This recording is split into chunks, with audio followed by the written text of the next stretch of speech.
जय श्री श्याम। अभी तक मैंने आपको 42 दिन के बारे में बताया। आज हमारा 43वां दिन था और हम हनुमान जी के मंदिर में कुरबरा से करीब 15-17 किलोमीटर के आगे रुके हुए थे।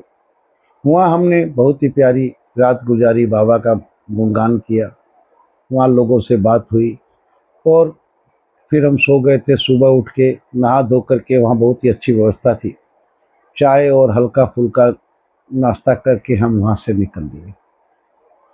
और अब हमें किलोमीटर की कोई परवाह नहीं थी, क्योंकि यहाँ से करीब करीब 150 किलोमीटर के अंदर में खाटू धाम दिखा रहा था और हमारे पास 13 दिन थे।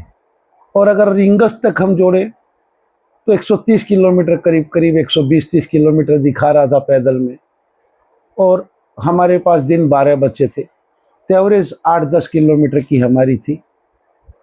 तो अब हमें किलोमीटर कम चले बेसी चले कोई फ़र्क नहीं पड़ता था। तो इस बोल करके हम लोग वहाँ से इत्मीनान से, प्रेम से निकले कि हमें कोई हड़बड़ी नहीं है।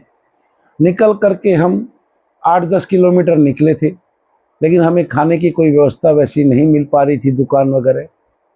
तो 8-10 किलोमीटर बाद एक राइट साइड में भोलेनाथ का मंदिर दिखा, पुराने टाइप का था।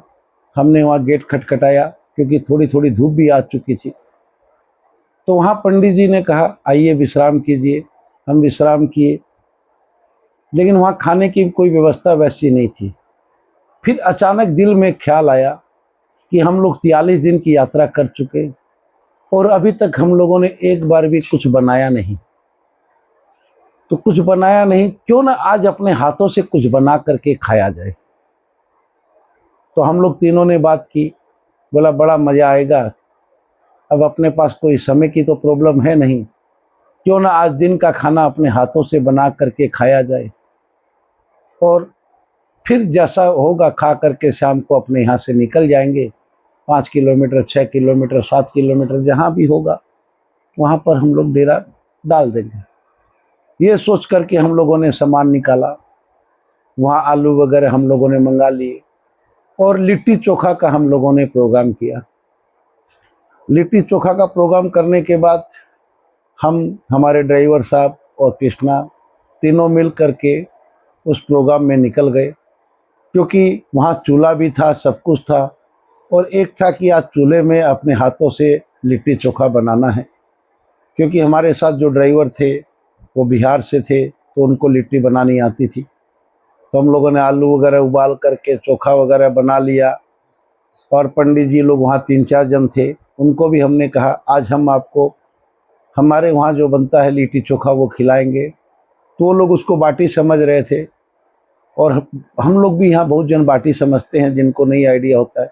ये बिहार का एक स्पेशल खाना होता है लिट्टी। तो हम लोगों ने सारी व्यवस्था कर ली, और करने के बाद में जब मोटा मोटी ये सब करते करते हमें 1:30-2 बज गए। 1:30-2 बज गए, तब तक हमारा लिट्टी चोखा तैयार हो गया था और हम खाने बैठे। बाबा को भोग लगा दिया था, क्योंकि प्याज वगैरह तो हम लोगों का था नहीं।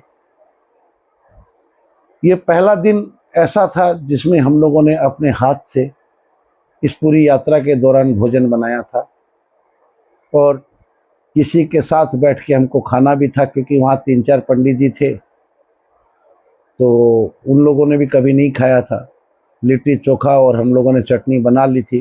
चटनी भी सिलबट्टा पे पीसी गई थी। वहाँ के पंडित जी लोग बोले कि ये सिलबट्टा पे हम लोग पीस देते हैं, तो उन्होंने धनिया की चटनी उन्होंने बनाई और आलू वगैरह उबाल करके हम लोगों ने बनाया।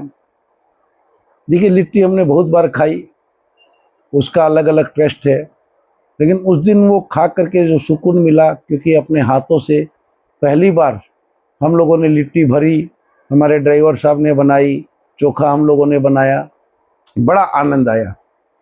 ये सब करते करते, खाते खाते हम लोग को 5 बज गए थे, और पंडित जी लोग से भी ऐसा रिलेशन हो गया था बात करते करते। उनसे हमारी बातें हुई थी कि हमें ऐसे ऐसे आगे जाना है और ऐसा ऐसा प्रोग्राम है। तो उन्होंने कहा रात्रि विश्राम भी यहीं कर लीजिए, यहीं पर आप रह जाइए, कल सुबह चले जाइएगा। तो ये सब सोचते हुए हम लोगों ने भी उस दिन क्या दिमाग में आया कि टाइम की तो कोई बात नहीं है, कल 2 किलोमीटर ज़्यादा चल लेंगे।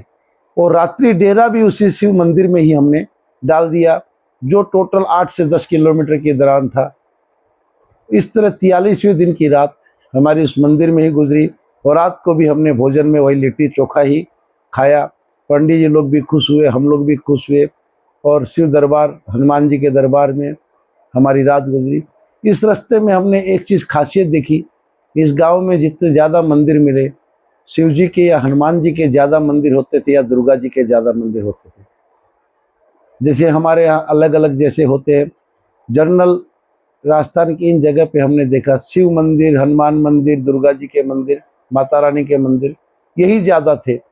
और मंदिर, ये मंदिर बहुत विशाल नहीं था, छोटी जगह में था, लेकिन स्वच्छ और सुंदर था, कच्चे टाइप का मंदिर था।